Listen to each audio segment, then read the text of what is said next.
exploring the magic, the mystery, and the mechanics of Lionel's classic E-units on this episode of Toy Train Tips and Tricks. Hello again, this is Mike with another episode of Toy Train Tips and Tricks. And one comment that I see a lot online from newcomers to the hobby, especially those who are transplanted from HO and N scales, is what does this little lever at the top of the Lionel locomotive do? And, well, many experienced hobbyists know what this is, but they really don't know how it works. So, never fear, in this episode we are going to take a deep dive into Lionel's E-units, how they work, how to maintain them, and how to do some minor repairs to keep them running for a very long time. Now, I'm going to save you some time because if we are looking for a video where we do a complete overhaul, a complete rebuild of an E-unit, say with a burned out coil or busted fingers, this is not that video. Now, complete overhauls can be done if you have the proper tools, the time, and the patience, and currently I'm 0 for 3 on those counts. Also, if you're looking for maintenance and repair tips on the Scout type reverse mechanisms with the plastic frame motors, I'm not really going to cover that in this video, although I will point you in the right direction where you can find some guidance on that. So let's go ahead and dive in, starting with what exactly is an E-unit and what does it do? Universal motors, such as those used by Lionel and most other toy train manufacturers from the beginning of the 20th century until well past World War II, can only change direction by physically changing the orientation of the motor brushes in relation to the electromagnetic motor field. This is true whether the motors are receiving AC or DC power. Early motor reversing mechanisms relied on a physical switch, either operated manually by the user or sometimes activated by a trackside lever. In the early 1920s, a Mr. Harry Sparks, an appropriate name for an electrical engineer, patented an electromechanical device by which a rotating metal drum could change the orientation of the brushes through the motor field. Think of it like a music box, but instead of the nodes on the drum plucking metal fingers to make music, they instead complete various electrical connections to a motor. A small solenoid held a ratchet mechanism, that's that distinctive E-unit hum or buzz that you hear, and when the power was interrupted, the ratchet would drop down and grab the drum so that when power was reapplied, it would rotate the drum to the next position. Thus, a repeating forward, reverse, forward, or forward, neutral, reverse, neutral, forward pattern could be created.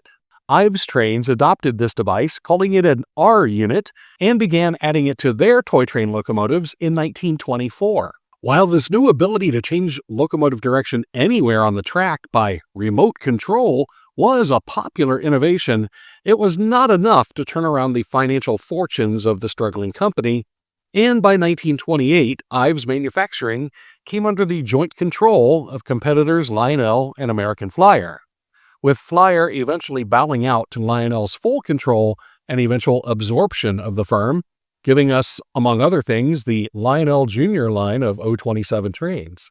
Lionel wasted no time studying, copying, and improving upon the Ives R-unit design, and added their own distance control system to locomotives in 1929 with the use of what they called an E-unit, a smaller and somewhat more reliable version of the Ives design.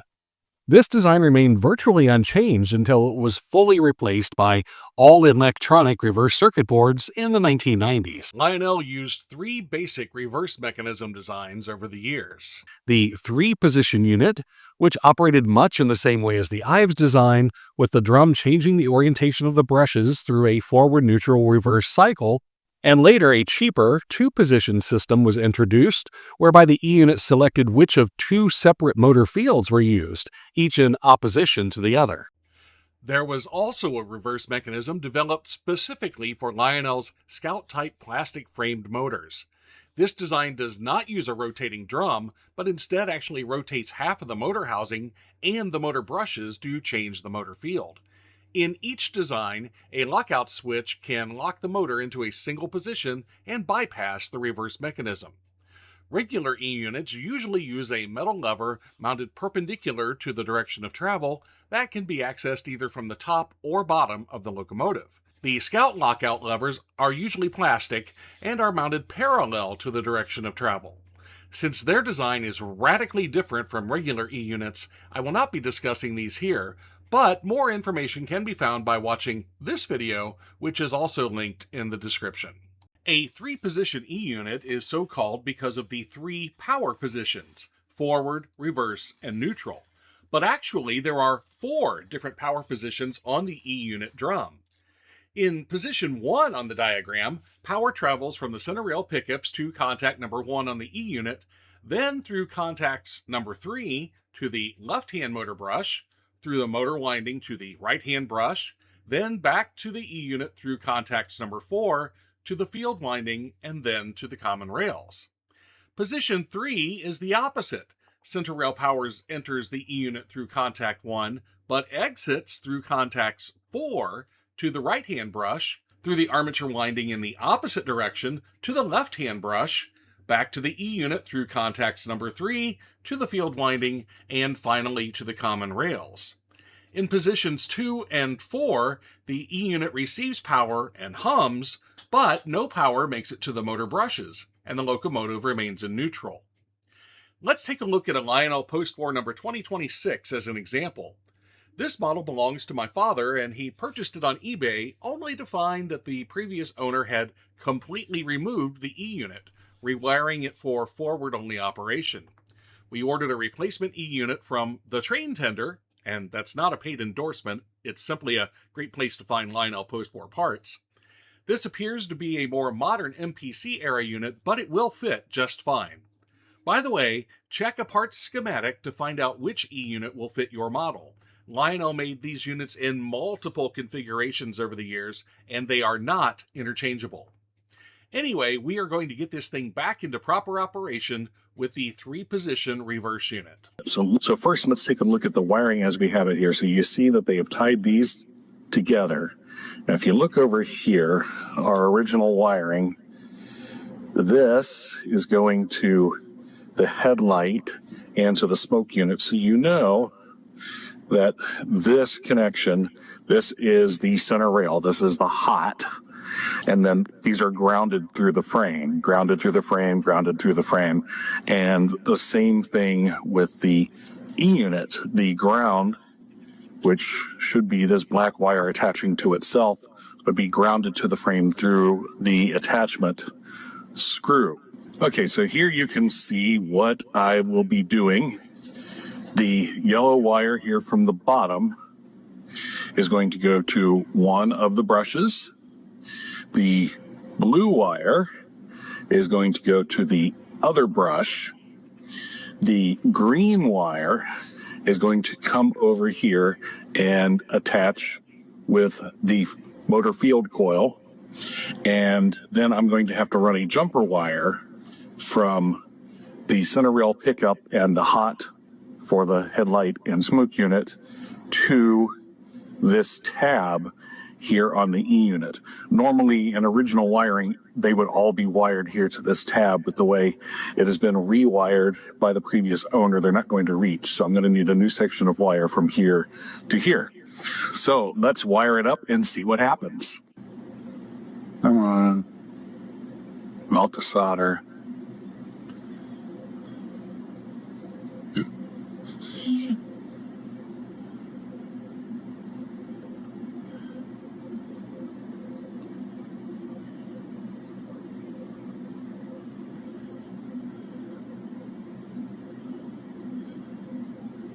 And so if I did it properly, it should work even without the screw holding it in, because it's still grounded to the frame here. So let's take it over and apply some power and see what happens. And does it work?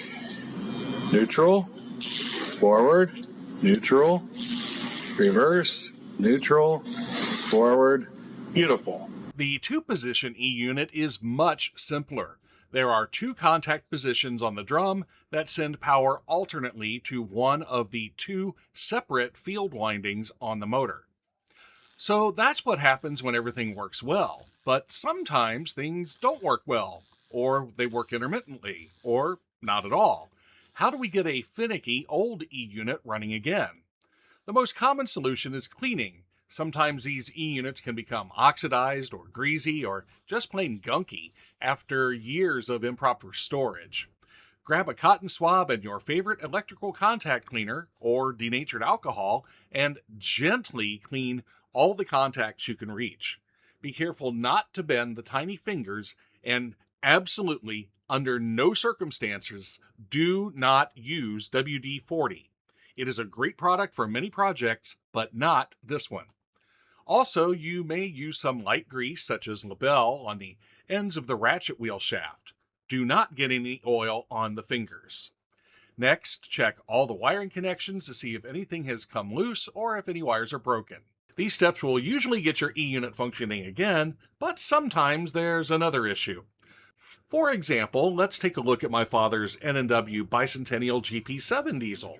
Watch what happens here. Neutral again, forward, neutral. Now this should be reverse, but it's neutral. This should be neutral, and then forward.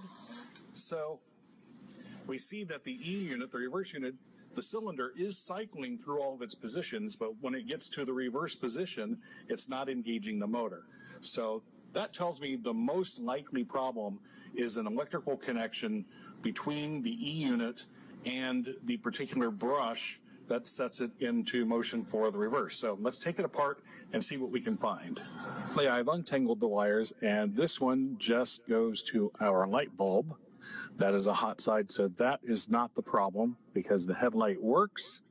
So this one goes to one end of the motor field, and the two yellows go to either one of the brushes. So again, it seems like, and there's our connection to the other side of the motor field, so that seems to be intact.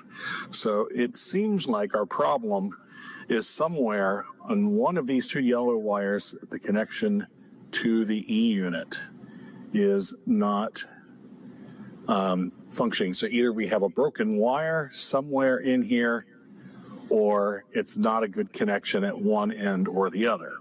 All right, so I decide to check all of the contacts. Okay, so it should be in reverse right now. And just taking a screwdriver and checking all the different contacts, what I find is right here, we are now in reverse. Neutral, forward, neutral, reverse. So now I know this is my loose connection right here at the bottom of the E-unit. So I'm going to take the E-unit apart. I'm going to check this connection, and we should be repaired. I found that the loose connection is the yellow wire at the bottom of the E-unit. This wire is located underneath the metal plate, and the best way to access this wire to repair it would be to remove the metal plate, but to do that, I would have to take the E-unit casing completely apart. Not wanting to get into that complicated a project, I instead figured that I could replicate the effect of putting the screwdriver on the contact by using a short piece of wire to jam into the connection, making a shim and completing the electrical connection. So I took a short piece of wire and removed the insulation from one end, left the insulation on the other end to use as a handle to properly position the wire. All right, let's see if this worked. Neutral, forward, neutral, reverse. Ha ha ha ha. It does work. Okay, and you see a little bit of smoke. Don't worry about that. That was my contact cleaner just burning off as it cleans out there. There's nothing wrong with the wiring on the E-unit. So just having this little shim piece of wire here, see if you can see that a little bit better. This little piece of wire, the other end is bare. This is insulated part so I could grab on and position it, but basically that's having the same effect as I was getting by putting my screwdriver in there. It is bridging the electrical gap, completing the circuit so that we now have operation in both directions. So sometimes thinking outside the box and a little bit of experimentation is all it takes. Yes, obviously I need to replace that light bulb, but now we have bidirectional operation on the Bicentennial GP7. By the late 1990s, Lionel was using new electronic reverse units on most of their locomotives. They are reliable, cheap, easy to maintain because there's no moving parts, and they're quiet. There's no electromagnetic hum. These solid-state replacements use microchips to detect the power changes, mimicking the old mechanical sequence, but with no moving parts to wear out or get dirty. Instead of a lockout lever, there is usually an electronic slide switch to turn the unit on and off. And there you have it, folks. From innovative Ives trains technology from a century ago to modern solid-state components, the reverse unit is a basic part of O-gauge railroading and will continue to be so for quite some time. With a little bit of cleaning and preventative maintenance, these units can continue to function as designed for many, many more years as well. So keep your trains running, and we'll catch you next time with more toy train tips and tricks.